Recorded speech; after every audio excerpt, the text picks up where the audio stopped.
WDEV, score!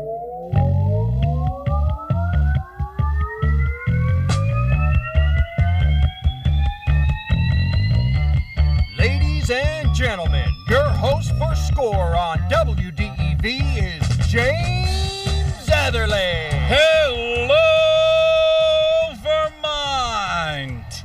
What's happening, everybody? Warren, Barry Island, Pond, Montpelier, anywhere from Canada to Connecticut, Maine to New York. If you can hear us, welcome inside the WDEV studios. Score Sports Talk and Rock is live tonight. We have an interview with Cam Ellsworth by way of George Como, our Norwich hockey coach and our Norwich hockey play-by-play broadcaster. They'll all be with us shortly, but first we join up with 98.5 The Sports Hub, Matt McCarthy. Sir, can you hear us? I can hear you loud and clear. Perfect. All right. So, first of all, I got to thank Matt for coming on such short notice. We don't have Red Sox baseball for you tonight. It's wet in Fenway Park, but that gives us a moment or two to talk about the success of the season. First, and basically the big stuff, Matt, 106 wins, setting a franchise record. My man, best season ever for the Red Sox. What do you think? Well, best regular season ever. Let's be sure to put that in there. No, okay, sure. It really has been remarkable, and let's see what they do in October. I mean, that's the most important thing. But what they have accomplished in this regular season is truly spectacular, James. I mean, listen, I've been watching Red Sox baseball my entire life. There have been a lot of really good Red Sox teams, particularly in the last 20 years or so, too. I mean, some of the best teams in franchise history have come over the last 20 years. And 106 wins, I mean, James, they hadn't had a 100-win season since 1946. When Teddy Ballgame's out in left field and you got Don DiMaggio and Bobby Doerr and Johnny Pesky, that was the last time the Red Sox won 100 games. So the fact that they hit the 100-win plateau was certainly a big deal. Now breaking, the franchise record, which was set back in 1912. I mean, I went back and looked at the 1912 Red Sox. Smokey Joe Wood won 34 games, including 16 in a row. Tris Speaker was the American League MVP. That is how long it has been since the Red Sox have had a regular season like this. It is truly remarkable stuff. It's been a fun season. And we're talking about how awesome this season has been with Matt McCarthy from 98.5 The Sports Hub in Boston. What's the vibe been in Boston? Red Sox fans, I assume, wearing jerseys, flying the banner in front of their house with the American flag. A lot of people have to be happy with this season to this point. I mean, sure they are, but James, let's also remember that it's Boston, and we always say look on the dark side of things, not on the bright side of things. A lot of questions about this Red Sox bullpen. I think even though they're going to win anywhere from 106 to 110, 111 games, be one of statistically the greatest regular season teams in the history of baseball. I mean, only 19 teams ever in baseball have won 106 games. So, I mean, you're talking about, truly elite company. Despite all of that, I think there are a lot of questions that people have down here, or at least if you listen to the local sports talk radio stations, mine included, 98.5 The Sports Hub, a lot of people are a little bit wary of this team because of the bullpen, and there are major concerns with that bullpen. I mean, somebody today said they have the highest WAR, the highest wins above replacement in the bullpen, which is entirely ridiculous because I don't think anybody thinks that this bullpen is elite or even trustworthy for that matter. And, despite the fact that they have big names in the starting rotation, they've got, essentially 3 Cy Young Award winners in Sale, Price, and Porcello. I mean, we'll see if Sale, gets his, Cy Young this year. 3 guys who at times can be Cy Young quality pitchers. None of those guys have won a postseason game, at least as a starting pitcher. David Price has never won. Rick Porcello has never won in the playoffs. In fact, in his 11 appearances, James, his teams are 0-11 in those games. So, there's a lot of kind of show me with the Red Sox. Okay, yes, it's a great regular season. But, a lot of people are saying, okay, you essentially got swept. It was a gentleman's sweep last year in 4 games. they've won one playoff game in the last 2 years. So I think there is very much a, all right, prove it to me element with this Red Sox team. At least that's the vibe around town. So what I'm getting from you is that we all know that the bullpen is actually pretty close to terrible right now. Yes. Is that what's... Well, never mind. I'm not even going to ask you that. How about we go with this? What kind of moves can the Red Sox make right now within their team to maybe give that bullpen a bit of a jump start? You're essentially hoping for somebody to be this year's version of Lance McCullers or Charlie Morton. You know, the Astros last year ran into major bullpen problems in the playoffs. Ken Giles, their closer, essentially imploded on baseball's biggest stage, and they didn't have anybody that they could trust and anybody that was reliable. So as a result, they went to the back end of their starting rotation. Lance McCullers, who had an ERA of 4.2, 4.3 last year, just caught fire in the playoffs. Charlie Morton caught fire in the playoffs. Not to say they got lucky, but they kind of got lucky. History will tell you that you need a good bullpen to win in October, especially in this day and age where starting pitching isn't as important as it once was, say, 20, 30, 40, 50 years ago. You need that bullpen. Now, can the Red Sox find that from somebody like Stephen Wright or Nathan Eovaldi or Eduardo Rodriguez if he moves to the bullpen? They're going to have to get creative because there aren't a lot of reliable options. I mean, Joe Kelly and Heath Hembry, who have been two of your three primary setup guys for most of this year, James, they might not even make the roster because they're struggling so much right now. There's a legitimate chance that those guys are left home in October. So you're going to be relying on somebody like Stephen Wright. Can the knuckleball work for you out of the bullpen in the playoffs? I'm scared. Yeah, maybe it could. Maybe you catch lightning in a bottle. That's kind of what you're hoping for. Oftentimes, though, if you're looking for answers this late in the year, you don't find those answers. That's the major concern. And with Stephen Wright, who just had an outing of 3 shutout innings against I don't even know who at this point. The Yankees, the night they clinched. Yeah. Stephen Wright saved the bullpen that night. That was the 20th. That was last Thursday, right? Yes, last Thursday. Okay. I mean, he's looked good for the better part of the entire season. He was, just coming off the disabled list, obviously, but still, is he that bad of an option? Well, is he a bad option if the Red Sox have to go that way? Not comparatively speaking to anybody else that they have coming out of the bullpen. In fact, he might be your best option. And listen, I mean, I don't want to rely on a knuckleballer coming out of the bullpen in the playoffs. I mean, you know the trouble that can happen with the knuckleball. Somebody gets on base. Somebody steals second, you can steal third, you can steal on those guys, pass balls, you don't even need to make contact, and bad things can happen against the knuckleball. Yeah, whereas the other reason, or nobody makes contact, and that's great. Listen, Stephen Wright hasn't given up a run since he came back from the disabled list. He's pitched really well. He has earned it. I mean, if you came to me before the season and said you're relying on a knuckleballer in the playoffs to be your primary setup guy or one of your most key cogs in the bullpen, I'd say you're in deep trouble. Stephen Wright has pitched really well, but, is it ideal? No. Is it your best option? Yes. A lot of options in that realm that the Red Sox can go to. Eduardo Rodriguez certainly another one if they decide to go that route. But just stepping away from the bullpen for a minute or two because it still cause for celebration in my mind at least, and certainly for Alex Cora, who in his first year with the team, his first year as a professional baseball manager, sets a record. How perfect was this timing for Alex Cora? It was the perfect hire. And somebody said this to me in the last week or so, and I thought it was a really good way to describe what this Red Sox team is. They said they've kind of taken on the best qualities of their manager.